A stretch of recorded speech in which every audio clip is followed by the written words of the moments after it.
Manipur government has appealed to the United Naga Council (UNC), the apex Naga body in the state, to withdraw its indefinite economic blockade along national highways in Naga-dominated areas. In a letter to the UNC President N.G. Lorho, Chief Secretary Puneet Kumar Goyal maintained that Ministry of Home Affairs has been engaging with the UNC on concerns over border fencing along the Indo-Myanmar boundary in Naga-inhabited areas. The central government has noted the concerns raised by the UNC and other stakeholders and will continue prior consultations before fencing works are taken up. He also informed that the next tripartite meeting will be held at the mutually convenient date and venue.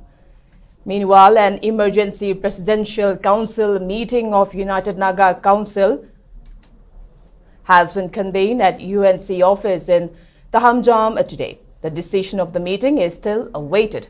On the other hand, more than 100 goods trucks and fuel tankers carrying essential supplies were stranded along National Highway number 2, that is Imphal to Dimapur Road, and National Highway number 37, that is Imphal to Silchar in Senapati and Tamenglong districts due to the blockade.